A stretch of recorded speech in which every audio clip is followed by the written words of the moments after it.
Face to face with Ayesha Bakhsh में आपको खुशामदीद कहेंगे। पंजाब की सियासत मुल्क की सियासत को तराशती है। पंजाब से जीत विफाक में हुकूमत साजी में मदद देती है।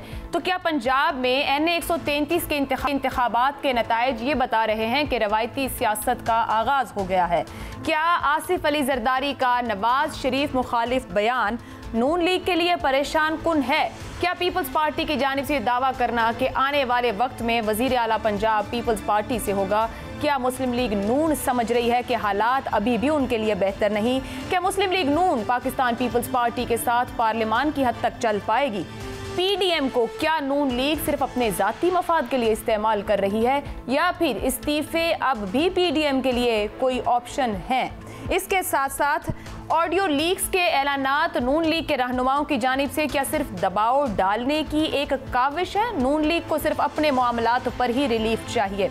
नून लीग इस वक्त सियासी तौर पर क्या सोच रही है? क्या कोई अहम फैसले ले सकती है? इसी पर बात करेंगे। जो मेहमान मेरे साथ मौजूद हैं, मुस्लिम लीग नून के सीनियर रहनुमा राना सना साहब हमारे साथ मौजूद हैं। राना साहब, बहुत शुक्रिया हमें आज वक्त देने के लिए। आगाज़ कर लेंगे हालिया जो लाहौर में इंतखाब रहा और उसके बाद एक जीत जो पीपल्स पार्टी ने पंजाब में ली है। आसिफ अली जरदारी के जो बयानात हैं सर, नवाज शरीफ पर मुल्क मुखालिफ होने का बयान, आपके ख्याल में इतना सख्त बयान क्यों दिया गया है? हालांकि अच्छे ताल्लुकात, खाना चाय सब चल रहा था आप लोगों के दरमियान। देखिए, ये जरदारी साहब के साथ मैं समझता हूँ कि कोई मसला है। वो हमेशा ही जो है वो इस किस्म की जो है वो बेहतियाती कह लें इसको या बैलेंस आउट कह लें कि वो हो जाते हैं। आपको याद होगा कि एक दफ़ा उन्होंने लाड़काना के जलसे में भी ऐसे ही इंतहाई जो है वो जारहाना अल्फाज से मियाँ नवाज शरीफ साहब का और PMLN का उन्होंने ज़िक्र किया था, और बल्कि यहाँ तक भी शायद कह दिया था कि अगर हम अब इसके बाद मियाँ साहब से मिलेंगे तो हमें खुदा भी माफ़ नहीं करेगा। लेकिन उसके बाद फिर जब 18 का इलेक्शन हो गया और उसके बाद ये PDM वजूद में आया, तो मैंने ख़ुद अपनी आंखों से भी देखा है और कानों से भी सुना है कि जरदारी साहब मियाँ साहब की बलाएँ लेते रहे हैं, उनकी दराजी उम्र की जो है वो दुआएं देते रहे हैं, और इतना प्यार, मोहब्बत और इज़्ज़त का, एहतराम का जो है वो इजहार करते रहे हैं कि ऐसे मालूम होता था कि शायद वो बात इन्होंने की नहीं है जो उस वक्त हुई थी। तो अब फिर उन्होंने जो बात की है, मैं समझता हूँ कि वो लोग जो प्रेसिडेंट और प्राइम मिनिस्टर के अहदों पे फायज़ रहे हों, उनको एहतियात करनी चाहिए अपने अल्फाज के चुनाव में। लेकिन अगर कोई ये कहे कि मौजूदा वज़ीर-ए-आज़म जो है वो अभी तक कंटेनर पे चढ़ा हुआ है वज़ीर-ए-आज़म होने के बावजूद, तो बहरहाल ये बदकिस्मती है। इसके ऊपर इससे ज़्यादा और क्या कहा जा सकता है? राना साहब, आपने बैलेंस आउट का कहा, मगर उनकी बात यहाँ तक नहीं रही। एक वज़ीर आज़म को उन्होंने इस तरह की बात करना कि मुल्क मुखालिफ बयान, पर वो ये भी कहते हैं कि 77 के बाद से जब वो हल्का बंदियों की बात करते हैं पंजाब में, तो मियाँ साहब ने ज़ात बरादरी की बुनियाद पर हल्का बंदियाँ की हैं, और यही वजह है कि आपके ख्याल में कि पीपल्स पार्टी यहाँ से आउट हो गई क्योंकि वो समझ रहे हैं कि इस चीज़ को करेक्ट होने की ज़रूरत है। देखिए, मैं नहीं समझता कि उन्हें इतना यानी जो है वो कम इल्म वो हैं या उन्होंने इस बारे में तवज्जो नहीं दी कि 77 के बाद की तमाम हल्का बंदियाँ जो हैं वो उन्होंने मियाँ नवाज शरीफ साहब के खाते में डाल दी। ये 2018 के इलेक्शन के लिए हल्का बंदियाँ जो हुई हैं, तो क्या वो मियाँ नवाज शरीफ ने की हैं? उससे पहले जनरल मुशर्रफ के दौर में, उससे पहले जो है वो 77 के बाद जब 85 में इलेक्शन हुए, तो ये हल्का बंदियाँ जो हैं ये इलेक्शन कमीशन ही करता रहा है, और वहाँ पे जिस ज़माने में जिसका असर व रसूख रहा है वो असरअंदाज होते रहे हैं। लेकिन 77 के बाद अगर आज तक की आप बात कर लें तो इसमें मैं समझता हूँ को बार के ज़्यादा जो है वो PMLN का कोई इसमें रोल नहीं रहा, और वही कुव्वतें जिन्हें हम इस्टेब्लिशमेंट के नाम से याद करते हैं वही इस बारे में ऑल इन ऑल थी। और 18 के इलेक्शन में तो उन्होंने कमाल हल्का बंदी जो है वो करवाई है कि एक कौमी असम्बली का हल्का जो है वो 5-5 सूबाई हलकों के ऊपर मुहित था। हालांकि होता तो ऐसे है कि 2 सूबाई हल्के और उनके ऊपर एक कौमी असम्बली का हल्का। तो हल्का बंदियाँ जो है ये दुरुस्त नहीं होती रही। लेकिन इसका इल्ज़ाम PMLN को या मियां नवाज शरीफ साहब को देना, ये मैं समझता हूँ कि कम इल्मी की बुनियाद पे है। उन्हें शायद इस बारे में ब्रीफ गलत किया गया है। राना साहब, आपके ख्याल में कम इल्मी हो सकती है? जरदारी साहब के सियासत के अंदाज को तो सभी तस्लीम करते हैं, वो साबिक सदर हैं, एक बड़ी जमात को लेकर चल रहे हैं। एक जानिब वो आपके साथ खड़े भी होते हैं, इस हुकूमत को सिलेक्टेड भी कहते हैं, फिर वो 13 के इलेक्शन को RO का इलेक्शन भी कहते हैं और कहते हैं उनसे इलेक्शन छीना गया है। आप समझते हैं कि ये ऐसे ही गैर इरादतन बयान दे दिए गए हैं या आपको कुछ और इसके पीछे पॉलिटिकल स्ट्रेटेजी दिखती है? देखें, बाज़ औक़ात जो है, और ये बात मेरे साथ एक पीपल्स पार्टी के सीनियर आदमी ने की है कि इस वक्त जो है वो यानी उनको जो आर्ज़ा लाहक रहा है, ये पिछले दिनों में वो बहुत सीरियस बीमार थे, बल्कि इस कदर सीरियस थे कि उनकी ज़िंदगी की जो है वो दुआएं की जाती रही हैं। और ख़ास तौर पे उनका जो है वो जो रिपोर्ट पेश हुई थी इस्लामाबाद हाई कोर्ट में, तो उनमें ये कहा गया था उनका ब्रेन जो है वो सुकड़ गया है और उसके लिए जो वो मेडिसिन इस्तेमाल करते हैं तो उनका भी एक इफ़ेक्ट होता है कि बाज़ औक़ात आदमी जो है वो जो बात करनी चाहता है उसको उस अंदाज से नहीं कर पाता, बल्कि उसमें थोड़ा झूल रह जाती है।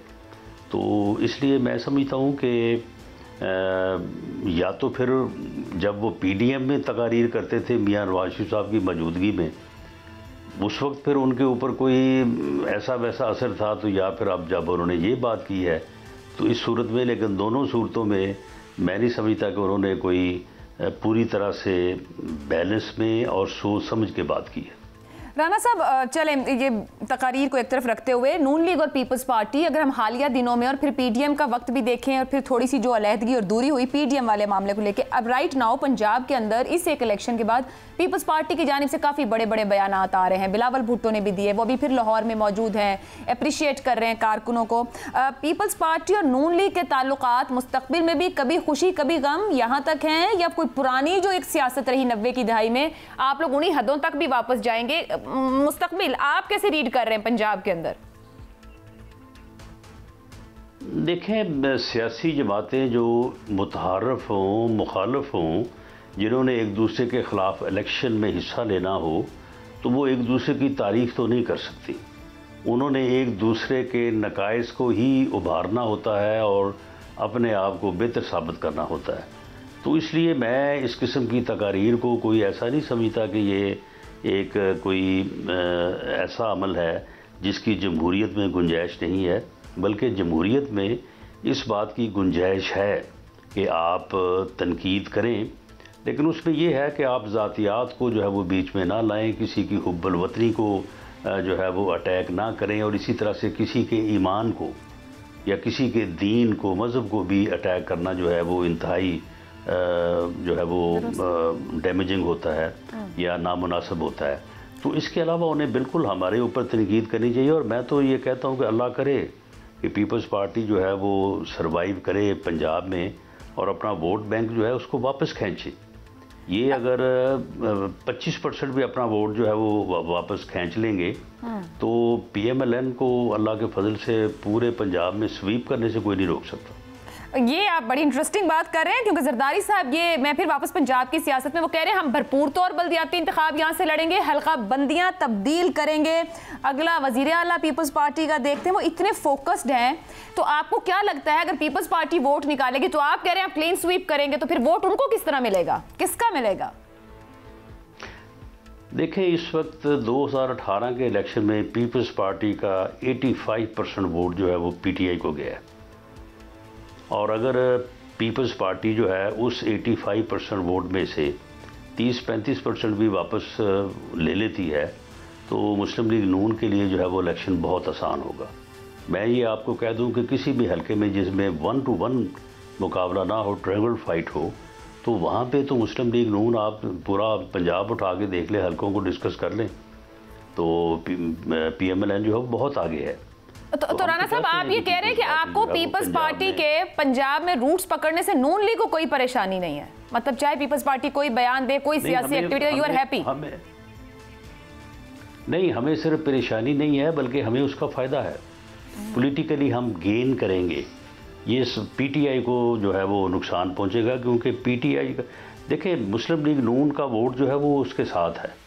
मुस्लिम लीग नून का वोट ना माइनस हुआ है ना बिखरा है, लेकिन पीपल्स पार्टी का वोट जो है वो सारा पीटीआई को पड़ा 2018 के इलेक्शन में। बिल्कुल एक एक बंदा हमारे हलकों में हमें हमारी नज़रों के सामने है। अगर वो गेन करते हैं और वो अपना वोट बैंक वापस लेते हैं तो यकीनन उससे पॉलिटिकली हमें फ़ायदा होगा। राना सना साहब, ये फिर बताइएगा, ये जो 30,000 से ज़ायद कुछ वोट यहाँ NA 133 में पड़ा है, ये पीपल्स पार्टी का अपना वोट है, ये किसका वोट है? कुछ तो ये कहते हैं कि नून लीग का भी कुछ वोट कम हुआ है। आपकी राय में आपने अपना वोट बचा लिया है तो उधर कौन सा वोट गया है? क्योंकि पीटीआई ने तो एब्सटेन किया ना। देखिए हमारा वोट 90,000 वोट हमने लिया था जनरल इलेक्शन में, और आप किसी से भी पूछ लें कि ज़िमनी इलेक्शन और जनरल इलेक्शन में कितना फ़र्क होता, तो सारी कहेंगे कि वोट जो है वो आधे पड़ते हैं। यानी ज़िमनी इलेक्शन में कभी भी जो है वो टर्न आउट 20 से लेके 30% तक, 32%, 28%, 27% होता है, जबकि जनरल इलेक्शन में 55-60% होता है। सही। तो हमने तो अपना वोट जो है वो ज़िमनी इलेक्शन के हवाले से जो है वो हमने 90,000 उस वक्त लिया था, और अब हमने 45,000 बल्कि मेरा ख्याल 48,000 लिया है। तो हमारा तो वोट बैंक बिल्कुल ज़िमनी इलेक्शन के मुताबिक पूरा है। और पीपल्स पार्टी जो है, पीपल्स पार्टी का अपना वोट इसमें 3-4 हज़ार है। बाकी आपका अगर उस हल्के में जाना हो या वहाँ पे लोग जो इलेक्शन कवर करते रहें, अवामी तहरीक ने जितना इलेक्शन लड़ा है पीपल्स पार्टी का कोई भी नहीं लड़ सकता। कम से कम इसमें 5-6 हज़ार वोट उनका होगा। उसके अलावा पीटीआई के भी जो लोग थे उन्होंने भी वोट जो है वो उधर ही डाला है। टीएलपी ने सारा वोट उधर डाला है।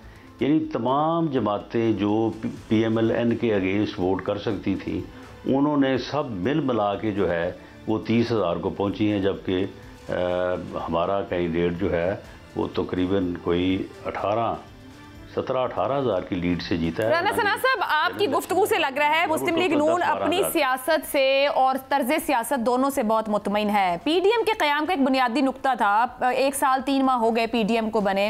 अवाम की साइड से देखें, हम मीडिया में बैठ के देखें तो लगता है कि पीडीएम शायद कुछ नहीं कर सकी है। बिला वजह की तारीखें, नारे, जलसे, कोई ठोस हिकमत अमली नहीं। पीपल्स पार्टी साथ थी करीबन 8-9 माह पहले, वो आपको छोड़ गए, आप किसी एक मामले पर इकट्ठे चल ना सके। आपको लगता है पीडीएम ने कुछ अचीव किया है? देखें, जो पीडीएम है या अपोजिशन आप कह लें, अपोजिशन का वो इत्तेहाद ही है, तो पीडीएम ने और इससे ज़्यादा गेन क्या करना था कि ये तब्दीली का जो नारा है इसका जो सत्यानाश हो गया, बेड़ा गर्क हो गया। अब हालत ये है कि इमरान खान का कोई नाम लेके वोट नहीं मांग सकता। खानेवाल में इलेक्शन होने जा रहा है, वहाँ पे इनका कैंडिडेट जो है वो इमरान खान की तस्वीर वाले पोस्टर नहीं लगा रहा, और लोग उसको जो है वो ये कह रहे हैं कि अगर इमरान खान का आपने नाम लेना है तो आपने हमारे पास वोट मांगने के लिए नहीं आना। तो ये इस जो गवर्नमेंट की जो टीम है इसको नाअहल साबित करना, इसको जो है वो नालायक साबित करना, इसको एक्सपोज करना, आवाम को इन चीज़ों से आगाह करना, इनकी एक एक हरकत को पूरी तरह से एनालाइज करके सामने लाना, और आवाम को ये बताना कि ये लोग जो हैं ये मुल्क को तबाही की तरफ लेके जो है वो जा रहे हैं। ये सारा काम जो है ये अपोजिशन ही कर रही है। आप मीडिया के लोग जो प्रोग्राम्स आप रोज करते हैं और इनकी खबर लेते हैं, तो उसकी वो हमारी अपोजिशन की बुनियाद भी होता है ना। राना साहब, हम तो हकायक सामने रखते हैं, मगर सर अगर आपने जो जमहूरी काम है नहीं देखे ना, लेकिन उन हकायक को सामने रखने की बुनियाद के ऊपर आज से 3.5 साल पहले और आज ये 4था साल है, आप उसका अंदाजा कर लें। सर फिर वो तो ये हुकूमत खुद अपनी वो आपने कहा ना कि इस हुकूमत की गवर्नेंस क्या है। सर फिर अगर इतना आप लोगों ने गेन किया तो फिर 4 महीने की तारीख देना। एहतजाजों में कभी सुना कि 4 महीने बाद हम एक महंगाई मार्च करेंगे? अवाम आज महंगाई से बिजली, पानी, गैस, अशिया ज़रूरिया की कीमतें ज़्यादा, आप मार्च की तारीख आखिर की दे रहे हैं, नवंबर के आखिर में। तो सर लोगों की तवक्कुआत क्या होंगी आपसे? कुछ भी नहीं। देखिए हमने अक्टूबर और नवंबर में महंगाई के ख़िलाफ़ जो है वो यानी अक्रॉस दी बोर्ड पूरे मुल्क में जो है वो मुजाहरे किए हैं। हमारा मकसद जो है वो ये है कि आवाम ये अगर हम ये ना करें तो आप भी हमें इस बात पे तनकीद का निशाना बनाएंगे और लोग भी कहेंगे कि जी आपको लोगों के मसलों का या महंगाई में जैसा लोग मर रहे हैं आपको ख्याल ही कोई नहीं है, आपने कोई बयान नहीं दिया, आपने कोई जलसा नहीं किया, कोई रैली नहीं की, कोई आपने इसके बारे में जो है वो कदम नहीं उठाया। ये जो आप 3 माह की बात कर रही हैं ना, ये 3 माह की बात जो है ये कोई बिला वजह नहीं है जी। इन 3 माह में महंगाई जिस अरूज पे जा रही है ना, शायद आपको उसका अंदाज़ा नहीं है। ये 3 माह में महंगाई जो आज जिसने लोगों का जीना मुश्किल नहीं नामुमकिन कर दिया है, ये डबल होने जा रही है। प्रोग्राम में यहाँ एक ब्रेक लेते हैं। राना सनाउल्लाह साहब हमारे साथ मौजूद हैं, कुछ मजीद अहम सवाल इस ब्रेक के बाद। प्रोग्राम में आपको एक बार फिर खुशामदीद कहेंगे। सर, वो मौलाना साहब एक्साइटेड है इस्तीफों को लेकर, 1.5-2 साल हो गए, उनकी एक ही है कि इस्तीफे देने हैं, पीपल्स पार्टी पीछे हट गई। अब आप लोग भी, मेरा ख्याल से जो खबरें तो ये हैं कि नून लीग भी नहीं चाहती है इस्तीफे देना, तो हकीकत अगर यही है तो हाफिज हुसैन अहमद ये इल्जाम लगाते हैं कि आप लोग डील कर रहे हैं पीडीएम की आड़ में। नहीं, देखें, जो जिस मीटिंग में तलखी हुई थी इस्तीफों के मामले के ऊपर, उस दिन पीपल्स पार्टी का ये मौक़िफ़ था कि हम इस्तीफे जो हैं वो बाद में देंगे, पहले अदम एतमाद लाएं। हमारा उस वक्त भी मौक़िफ़ ये था कि इस्तीफ़ों का ऑप्शन जो है ये मुत्तहिदा अपोजिशन की शक्ल में वैलिड है, इम्पैक्ट इसका होगा। अगर अपोजिशन तकसीम होगी तो वो तो फिर उसी दिन जो है वो इस्तीफे तो बिल्कुल ज़ीरो हो जाएंगे। अब फिर सर ये बता दीजिएगा राना साहब, क्या अब मौलाना साहब का भी ऑप्शन इस्तीफे नहीं है? जरा ये क्लियर कर दीजिए कि पीडीएम के प्लेटफॉर्म पर अब कभी इस्तीफा डिस्कस नहीं हुआ, हालिया दिनों में पीपल्स पार्टी के बाद ना हो रहा है, ये क्लियर जी हालिया दिनों में भी डिस्कस हुआ है और हमने मौलाना साहब की खिदमत में ये अर्ज़ किया है कि अपोजिशन के तकसीम होने की सूरत में अगर इस्तीफे होते हैं तो उनका क्या इम्पैक्ट होगा, और अगर पूरी अपोजिशन जो है वो बाहर आती है तो उसका क्या इम्पैक्ट होगा। तो हमें उम्मीद है कि पीडीएम की जो दूसरी जमातें हैं वो हमारे उस मौक़िफ़ को सुनेंगी और उसके ऊपर जो है वो बेहतर फैसला करेंगी। बाकी जहाँ तक पीपल्स पार्टी का तल्लक है, तो पीपल्स पार्टी को कोई इस्तीफ़ों की वजह से नहीं पीडीएम से बाहर आई। वो तो जो उन्होंने वो लीडर ऑफ दी अपोजिशन बनने के लिए सेनेट में वो जो हुकूमती वोट 5 लिए थे, वो झगड़ा तो वो था, और उसके ऊपर जब उनको नोटिस किया तो उन्होंने पीडीएम से जो है वो बाहर निकल आए। तो इन दोनों चीज़ों को आपस में गठबंधन ना किया जाए। इस्तीफों के ऊपर उस वक्त भी पीएमएलएन का यही स्टांस था, आज भी वही स्टांस है। सर, हाफिज हुसैन अहमद ने ये इल्जाम लगाया नून लीग पीडीएम की आड़ में डील में मसरूफ है। ताल्लुकात और राब्ते तो होते हैं पसे पर्दा, क्या हैं इस वक्त भी?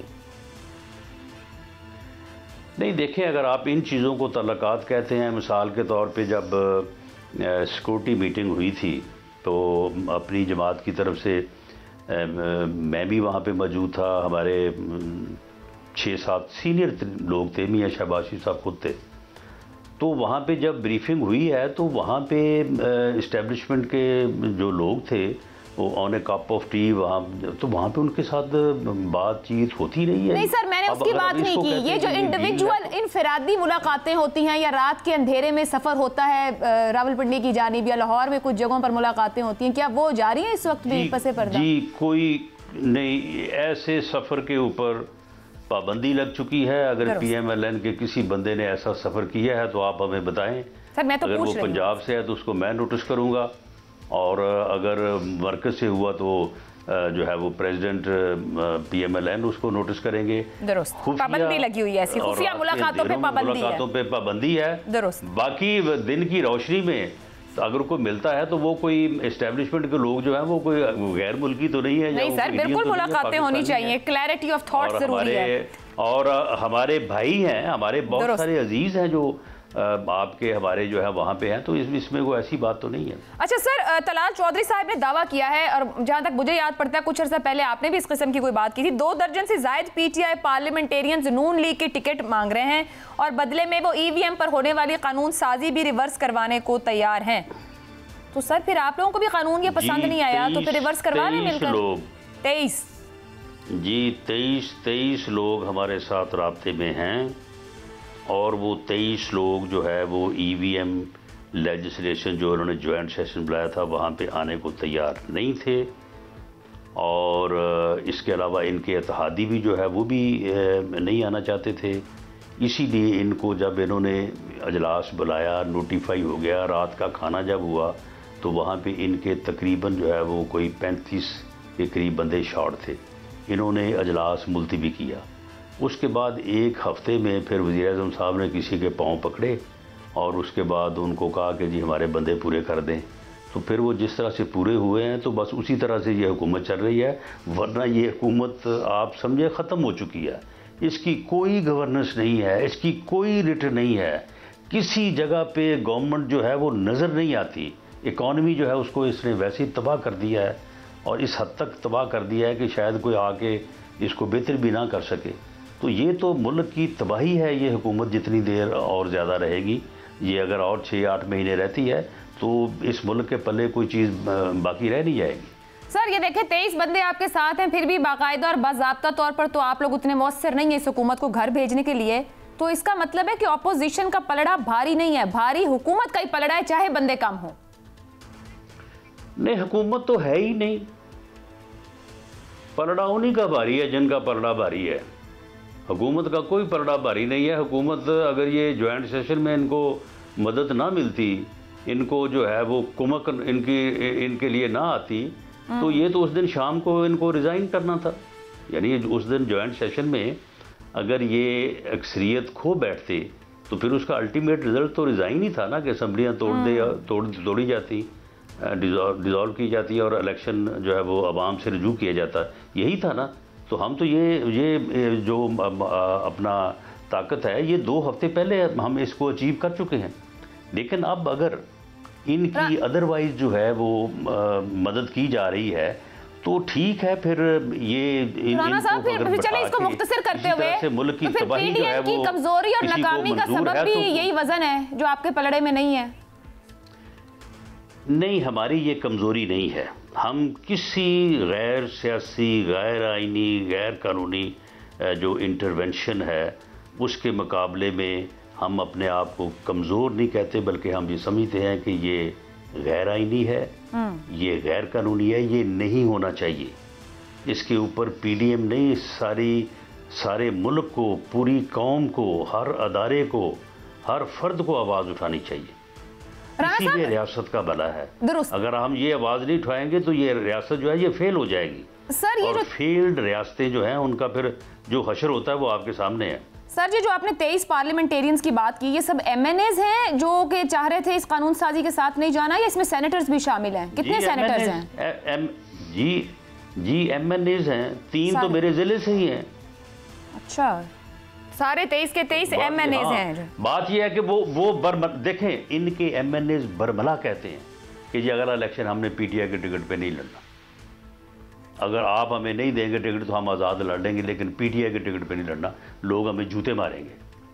अच्छा, नून लीग लाइफ लाइन दे रही है PTI को। अच्छा सर, तो ये जो EVM का जरा जल्दी से इस पे भी आ जाएं कि आपका भी इस पर एक बयान सामने आया, नून लीग के भी और भी बयान आ रहे हैं कि अगर EVM पर इलेक्शन हुआ, बल्दियाती इंतखाब भी तो बॉयकॉट करेंगे, और आपने तो यहाँ तक कह दिया कि जिस पोलिंग स्टेशन पर EVM होगी आग लगा देंगे, हमने तरीका सीख लिया यहाँ पे। ये बहुत ही शिद्दत पसंदाना बयान नहीं है राना साहब? नहीं, देखें, मामला ये है कि अगर हम बिल्कुल आइन कानून के मुताबिक अगर रह के बात करते हैं तो फिर कहा जाता है कि आप क्या कर लेंगे, आपने किया क्या है, आप तो कुछ भी नहीं कर सकते। ये सीधा टली वो कहता है कि जी अपोजिशन का रिंग पेस्ट में बैठ गया है, अपोजिशन जो है वो बिल्कुल नकारा हो गई है, अपोजिशन अलायक है। तो मामला ये है कि अब इलेक्शन को तो हम इनको इस तरह से रिग नहीं करने देंगे। उस पर वो तो फिर जो है वो फिर मैं समझता हूँ कि तमाम सियासी जमातों के लिए ज़िंदगी मौत का मसला होगा। अगर ये मशीन रख के जो है वो इस सूरत हाल में जो है वो अपने हक में वोट डलवा के दोबारा कामयाब होना चाहते हैं, तो ये इनको ये समझ लेना चाहिए कि ये मामला जो है ये फिर बहुत बड़े नुकसान की तरफ जाएगा।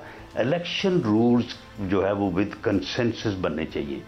EVM ने अगर चलना है तो विद कंसेंसस चलना है, अदरवाइज फिर उसने जलना ही है, चलना नहीं है उसने। और इस तरह से EVM चल भी नहीं सकती कि एक ही इलेक्शन, पहला इलेक्शन आप उठा के EVM को दे दें। वो भाई हिंदुस्तान को 22 साल लगे हैं, बाकी मुल्क, और हिंदुस्तान अब वापस आ रहा है। हिंदुस्तान जो है वहाँ पे अब ये बात हो रही है कि EVM से बाहर निकले। जर्मन जो है वो वापस चला गया, इंग्लैंड ने उसको शुरू नहीं किया, उसे नाकाम करार दे दिया। तो मामला ये है कि ये तो एक पता नहीं कहाँ से जो है वो कोई बात इनको समझा देता है, बस वो इस्लामाबाद के मेयर का इंतखाब होने जा रहा है, इलेक्शन कमीशन भी कहता है उन्हें मशीनें ली हैं, तो वो ट्रायल हो जाएगा फिर इस्लामाबाद के इलेक्शन में? वो ट्रायल नाकाम होगा। बहुत बड़ा अच्छा है अगर इस्लामाबाद का जो है ये ईवीएम पे करें, ताकि ईवीएम का भांडा जो है ना यही फूट जाए और फिर अगली जो इससे आगे जो स्ट्रगल या जद्दोजहद या तनाज़ा है वो चलेगा नहीं। ईवीएम टोटल नाकाम होगी, ये मैं आपको बता दूं।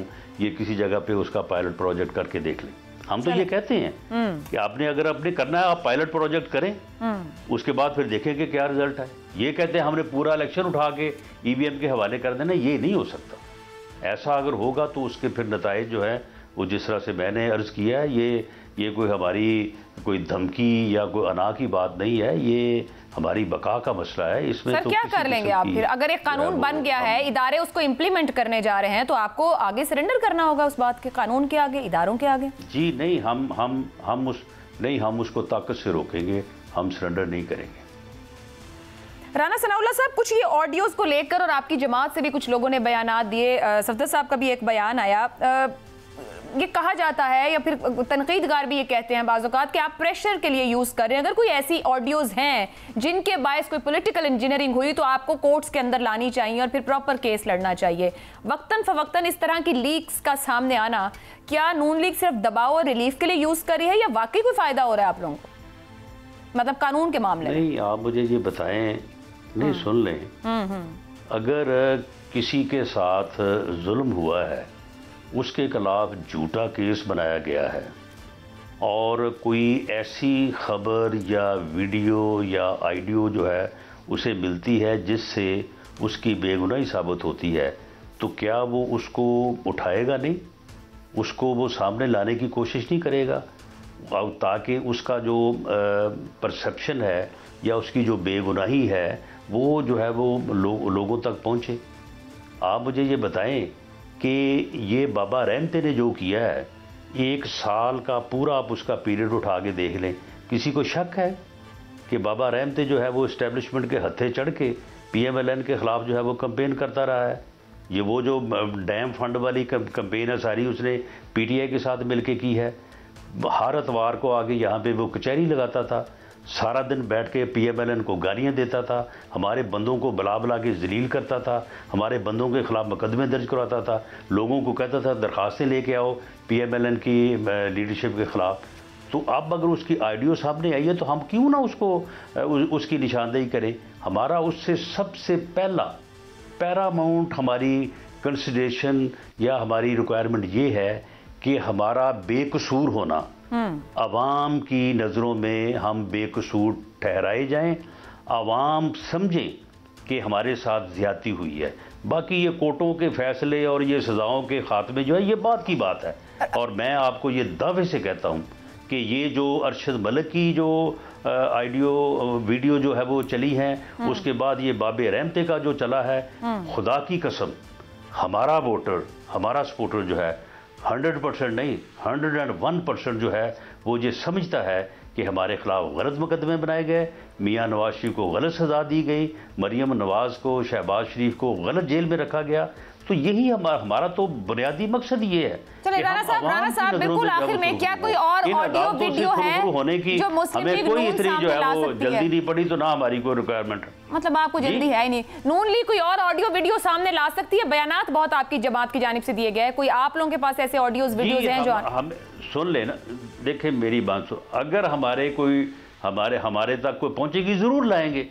आप मुझे बताएं कि ये इन्होंने मेरे खिलाफ जो 15 किलो हीरोइन डाली है, अगर उसमें से कोई गवाह जो है वो ये बात कहे कि जनाब ये वहाँ से इन्होंने जो है वो फलां गोदाम से निकाल के इन्होंने डाली है, तो क्या उस आइडियो को या उस वीडियो को अगर मैं उसके ऊपर जो है वो बात करूँ तो क्या ये मैं कोई ज्यादती करूँगा?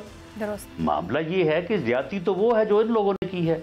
तो इसलिए मियाँ नवाज शरीफ को सज़ा देने वाला जज अगर खुद कहता है कि मुझसे ज़बरदस्ती सज़ा दिलाई गई है, तो फिर भाई आप कहते हैं जी आप ऑडियो ले आइए साजिश, भाई किस बात की साजिश है? साजिश तो हमारे खिलाफ हुई है। हम अपने बेगुनाही जो है वो लोगों तक पहुंचाएं, ये हमारा बुनियादी हक है। हर बेकसूर आदमी का बुनियादी हक है, हर बेगुनाह का अपना बुनियादी हक है, वो हक हम इस्तेमाल करेंगे। दुरुस्त। बहुत बहुत शुक्रिया। मुस्लिम लीग नून के सीनियर रहनुमा राहुल्लाह साहब ने हमारे लिए वक्त निकाला और वो समझते हैं कि उनके साथ जुल्म हुआ और जो भी चीज़ें सामने आई उन्होंने मुस्लिम लीग नून को बेगुनाह साबित किया और कहते हैं कि हुकूमत का पलड़ा भारी है क्योंकि उनके मामलात अरेंज हो जाते हैं। यहाँ एक ब्रेक लेंगे, ब्रेक के बाद हम बात करेंगे ग्रीन लाइन बस सर्विस मंसूबा PTI या मुस्लिम लीग नून का, मगर क्या पीपल्स पार्टी इसकी ओनरशिप लेगी? इस ब्रेक के बाद।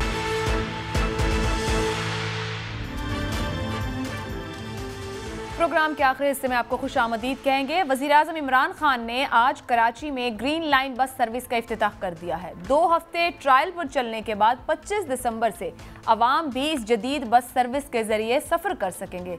अच्छी खबर है, लेकिन कराची वालों के लिए अच्छी खबरें अभी भी W11 बस की तरह ही रुक कर और लड़ झगड़ कर आती हैं।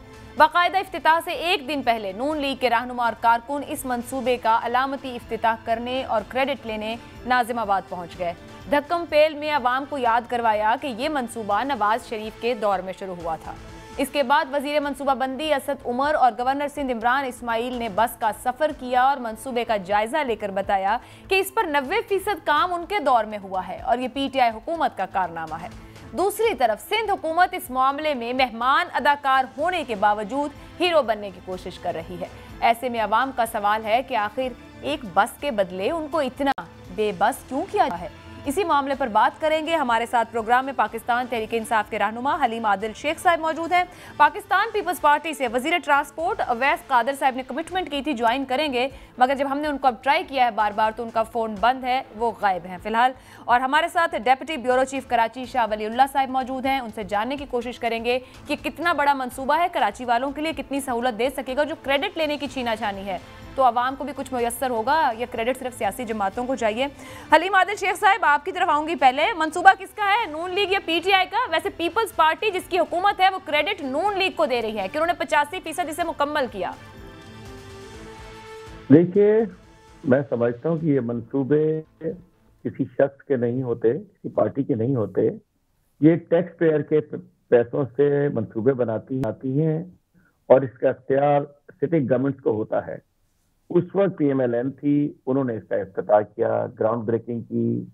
उस वक्त जो भी उनका उस वक्त का जो क्रेडिट था अल्टीमेटली उनको मिला। उन्होंने 20 महीने का टाइम लिया था, 20 महीने में कंप्लीट नहीं हुआ। मैं समझता हूँ 10-15% से ज्यादा काम नहीं हुआ। ना उन्होंने बसों का ऑर्डर किया, ना स्टेशन का, ना ये जो टिकटिंग सिस्टम है, ना वो कंप्यूटराइज सिस्टम है, किसी चीज ऑर्डर तक नहीं किया उन्होंने, कुछ भी नहीं किया था। उसके बाद हमारी गवर्नमेंट आ गई, हमने इसको कैरी फॉरवर्ड किया। इशू बना हुआ था कि सिंध गवर्नमेंट ने बसेस सिंध गवर्नमेंट ने देनी थी, उनकी जिम्मेदारी थी, उनको शायद कुछ देने को तैयार नहीं था, पैसे कहा जाएंगे, जो भी था मामला। उसके बाद हमने कहा हमें इसको आगे बढ़ाना है, तो बसेस की जिम्मेदारी भी वफाक ने खुद ले ली कि चले हम ला देते हैं। वो खुद जिम्मेदारी वफाक ने, प्राइम मिनिस्टर ने खुद कहा कि ठीक है बसेस भी हम देते हैं, नहीं तो मुश्तरका प्रोजेक्ट था। इनिशियली जो उन्होंने एग्रीमेंट किया था वो सिंध गवर्नमेंट का था, बसेस सारी उनकी थी, वो हमने ले लिया और उसके बाद अल्हम्दुलिल्लाह इसको तेजी से कंप्लीट किया और उसका इफ्तिताह कर दिया। बीच में कोविड आ गया जिसकी वजह से चीजें डिले हुई, लेकिन फिर भी अपने टाइम से बसेस आ चुकी हैं। ट्रायल आज उसका हो चुका है, इफ्तिताह ट्रायल रूट का, स्टेशन बन चुके हैं। फाइनल फाइन ट्यून इंशाल्लाह 10 रोज के अंदर हो जाएगा। तो मैं अगेन आखिर में कहता हूँ कि ये क्रेडिट की जंग नहीं होनी चाहिए। उस वक्त उन्होंने इफ्तिताह किया, आज खत्म होने पे प्राइम मिनिस्टर ने सर अगर जंग नहीं थी तो नून लीग को आज साथ बुला लेना था, पीपल्स पार्टी भी साथ नहीं बैठी, किसी को तो साथ बुलाना था। ना सूबाई हुकूमत आई, ना जिन्होंने प्रोजेक्ट शुरू किया वो कल आए तो बेचारे वहां झगड़ा वगड़ा हो गया। सो ये तो फिर आप कह ये रहे हैं, लेकिन इफ्तिताह करने तक आप लोग डटे हुए थे कि क्रेडिट सारा PTI का है। अच्छा ये बताइए कि कहीं आप माशाल्लाह सीनियर जर्नलिस्ट हैं, मैं आपको बड़े अरसे से जानता हूँ, क्या कहीं ट्रेडिशन रही है?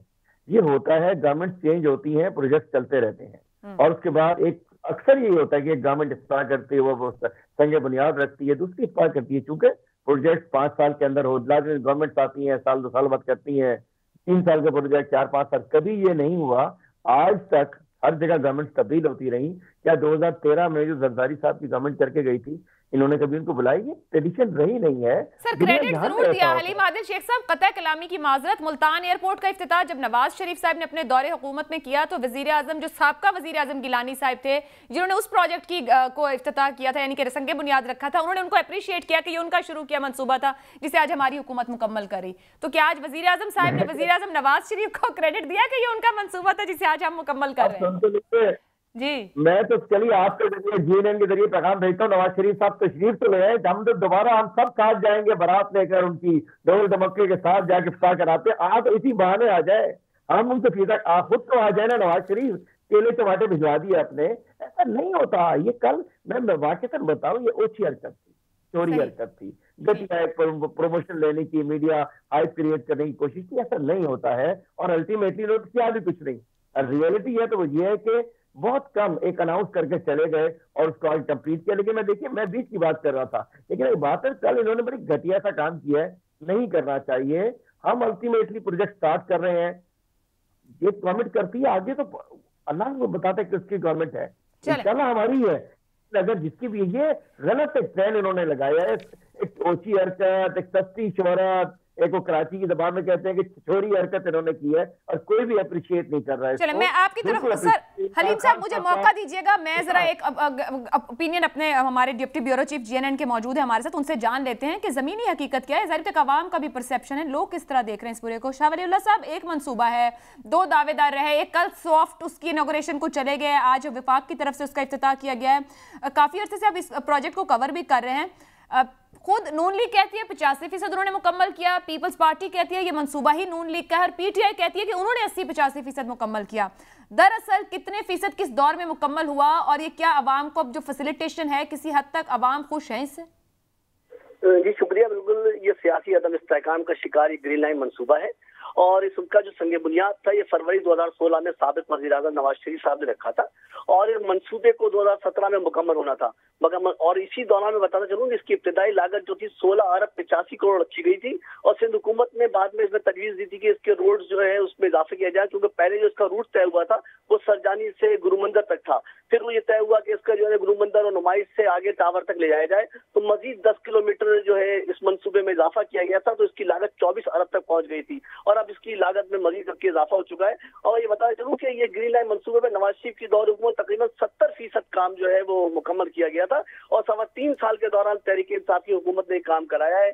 और ये भी बताऊं कि सिंध हुकूमत के साथ इनका जो मुआहदा हुआ था उसमें इनको बसें लानी थी, मगर बसों के मामले पर सिंध हुकूमत जो थी मुसलसल तजब्बुब का शिकार थी और वो बसें नहीं ला पा रही थी। तो मौजूदा जो हुकूमत है वफाकी तहरीक इंसाफ की, इन्होंने जो है ऐलान किया कि फिर वफाकी हुकूमत इस मंसूबे के लिए बस लाएगी। तो अब बसें भी जो है वो वफाकी हुकूमत जो है वो इस मंसूबे के लिए लाई है। तो समझ लीजिए कि तकरीबन इसका मंसूबे का 30% जो काम है वो तहरीक इंसाफ की हुकूमत ने किया और 70% जो है उस वक्त में मुकम्मल हो चुका था। शाह वलीउल्लाह साहब, ये बताइएगा कि राइट नाउ जब ये मंसूबा इफ्तिताह हो गया और ये कह रहे हैं 10 से 15 दिन बाद अवाम इसका इस्तेमाल या अवाम के लिए ऑपरेशनल होगा, ये तो क्या अब मुकम्मल हो चुका है, हम इसे कंप्लीट कह सकते हैं, या इसके अंदर कुछ और नकायस या कोई ऐसे मामला, क्योंकि हमने देखा पहले 1-2 बड़े प्रोजेक्ट्स में जो खुलने के बाद भी उनमें प्रॉब्लम्स रहे, ये कंप्लीट है इस वक्त जितना बन गया है? जी बिल्कुल, इसमें नकायस आएंगे सामने, क्योंकि मंसूबा जो है अब भी मुकम्मल नहीं है। उजलत में अधूरे मंसूबे का इफ्तिताह वज़ीर-ए-आज़म इमरान खान साहब से कराया गया है। सरजानी से नुमाइश चौरंगी के दरमियान जो स्टेशन है, इन बरकी सीढ़ियां अभी भी आप जाके देख सकते हैं कि बरकी सीढ़ियां खराब है। बेशतर जगह पर हर जो ट्रैक पे हर जो खंबा लगा था उस पे पोल, उस पर एक कैमरा लगना था। तकरीबन 1000 कैमरे लगाए जाने थे, जिसमें से अभी तक बमुश्किल 500 कैमरे में लगाए जा चुके हैं। कंप्यूटराइज टिकटिंग सिस्टम का भी अभी तय नहीं हुआ है। इस तरीके से गार्डन में जो वाकई इनका ऑपरेशनल सेंटर है उसमें भी नकायस है, अभी वही मुकम्मल नहीं है। सरजानी टाउन में जो बसें आएंगी, इनकी धुलाई होगी, उसके लिए पानी का मसला बना हुआ है, क्योंकि रिसाइकलिंग प्लांट लगाना था। अब ये तय हुआ है कि जो बसों को रिसाइकलिंग करेंगे वो पानी जो आएगा तो उसके अंदर ऑयल मिल जाएगा। अब इनके लिए एक नया दरदस्तर बना हुआ है। तो अभी तक बहुत सारे नकायस है और उसके बाद भी आप शाह वलीउल्लाह साहब, ये जो आप बता रहे हैं ये तो सारे ज़ाहिर बात है इंतजामी मसाइल हो जाएंगे, फिर बसें खड़ी हो जाएंगी, फिर उनकी सफाई नहीं होगी। फिर मुझे ये फरमा दीजिएगा कि कुछ काम पहली हुकूमत विफाक की कर गई, कुछ आने वाली हुकूमत ने कर दिया, प्रोजेक्ट किसी हद तक कंप्लीट है, लेकिन अब जब एक चलेगी चीज़ तो उसका इंतजामी मसाइल होंगे, डे टू डे बेसिस के ऊपर होंगे। तो ये अब जिम्मेदारी किसकी होगी, इस ग्रीन लाइन को ऑपरेट करना, इसको मैनेज करना, इसके बजटिंग को देखना, ये विफाक की जिम्मेदारी है, सिंध की जिम्मेदारी, कौन चलाएगा, किसकी ओनरशिप में रहेगा? देखिए अभी तो वफाक ने अपनी जिम्मेदारी ली हुई है, कराची इंफ्रास्ट्रक्चर कंपनी बनाई हुई है, उसी के तहत ये काम हो रहा है। इसको बाकायदा उन्होंने कंपनी के तहत ये चलाया जा रहा है सारा सिस्टम। अब ये देखना होगा कि इस बात में क्योंकि कहा यह गया था कि वफाकी हुकूमत इसको सिंध हुकूमत को तोहफा देगी, सिंध हुकूमत के लिए, सिंध के शहरियों के लिए, कराची के शहरियों के लिए तोहफा होगा। अब ये उसको किस तरह हैंड ओवर करते हैं, उसको किस तरह चलाते हैं, क्योंकि मुझे जो हालात नजर आ रहे हैं वो पेशावर BRT से बदतर नजर आ रहे हैं इसके, क्योंकि जिस तरीके से सूरत हाल है वो मुनासिब नजर नहीं आ रही है। ये तो आप अच्छी खबर में भी मायूसी डाल रहे हैं शाह वलीउल्लाह साहब। मैं हलीम आदिल शेख साहब, कोई जल्दी थी जो अधूरा मंसूबा, जैसे ये बता रहे हैं हमें रिपोर्टर कि जल्दी में किया गया, बहुत से इंतजामी मामलात और इसके ऑपरेशनल मामलात में मसाइल पड़ेंगे सर? देखिए हमारा मंसूबा फेडरल गवर्नमेंट का टेस्ट ट्रायल करके जा चुके हैं। टेस्ट ट्रायल और असल उसमें टाइम होता है 15 रोज का टाइम, इंशाल्लाह 25 दिसंबर को चल पड़ेगी। और उसके बाद भी बिल्कुल जब कोई भी नई मशीनरी आती है, नई चीज मंगाई जाती है, अगर ड्यूरिंग उसके ऑपरेशन को प्रॉब्लम आता है उसको रिजॉल्व किया जाता है। इंशाल्लाह कोई ऐसी खबर नहीं होने जा रही। और लाजमी बात है चलने के दौरान कुछ ना कुछ ऐसे मामला होते हैं तो उसको भी देख लिया जाएगा। इशू ये है कि शाह वलीउल्लाह साहब कह रहे हैं कि वो पेशावर BRT से भी इसके हालात खराब देख रहे हैं सर। देखिए जी मैं आपको बताता हूँ पेशावर BRT का क्या हुआ था कि काफी हफ्ते बसेस खड़ी रही थी, जिसके बाद फिर जब चली तो उसमें प्रॉब्लम तो दूर होगी। शुरू में कुछ 6-8 पता नहीं 2-4 बसें जली थी जो कुछ हुआ था। अब अल्हम्दुलिल्लाह मेरा ख्याल 1.5-2 साल से कोई ऐसी खबर नहीं आई है उसके ऊपर। शाह वलीउल्लाह भाई की अपनी एक सोच हो सकती है, उनका अपना एंगल हो सकता है, उनका चैनल पॉलिसी हो सकती है, उस पर अपनी बात रख सकते हैं। मेरी अपनी एक वो है कि अल्हम्दुलिल्लाह जो भी अगर खराबियां आती हैं, मशीनरी आएगी, मैं नहीं कह रहा कि कुछ नहीं होगा, लेकिन इंशाल्लाह उसको ओवरकम किया जाएगा। पेशावर BRT चल रही है, शाह वलीउल्लाह भाई को बुलाते हैं, वहाँ दावत कराते हैं, इनको घुमाते हैं। वो खुद भी इसको कवर कर रहे हैं, मगर कहीं वाकई जल्दी में तो नहीं इफ्तिताह हो गया सर? और ये फरमा दीजिएगा जो शाह वलीउल्लाह साहब से भी मैंने पूछा है कि अब इस प्रोजेक्ट का वाली वारिस कौन होगा, मतलब जिस दिन से ऑपरेशनल होगी अवाम के लिए तो कौन जिम्मेदार है, विफाक, सूबा? देखिए जी मैं बता क्लियर करता चलूँ, सिंध में है 18वीं तरमीम के तहत ट्रांसपोर्ट तो टोटल जिम्मेदारी उनकी है, लेकिन ये चूंकि सब कुछ हमने किया है तो ये हम 3 साल तक वफाक खुद चलाएगा इसको, और उसके बाद हम सिंध के हवाले कर देंगे इस दुआ के साथ के उसके बाद भी ये उसको ठीक चलाते रहें। और मैं समझता हूँ कि इंशाअल्लाह सिंध 3 साल बाद फिर सिंध में ठीक ही चलेगा, क्योंकि 3 साल बाद सिंध में तहरीक इंसाफ की हुकूमत होगी, तो इंशाअल्लाह ये BRT फर्स्ट क्लास चलेगी, ग्रीन लाइन ट्रांसपोर्ट जो है, और ये 3 साल बाद हम खुद यहाँ सिंध में भी खुद चला रहे होंगे इसको इंशाअल्लाह। सर ये फरमा दीजिएगा कि आप कह रहे हैं कि 3 साल चलाएंगे और फिर देंगे और आगे भी आपकी हुकूमत होगी। आज वजीर आजम साहब भी वहां मौजूद थे, अरबाब गुलाम रहीम और आपके दरमियान तल्ख कलामी और सख्त जुमले कहे सुने गए, इतनी तलखी क्यों बढ़ गई? चलिए मैं आप में टिकट देख रहा हूँ, मुझे अफसोस हो रहा है रिपोर्टिंग के ऊपर, उसमें भी कहा जा रहा है कि जी चले बचिया तो तल्ख जुमले तो कुछ मेरी तरदीद आ गई है।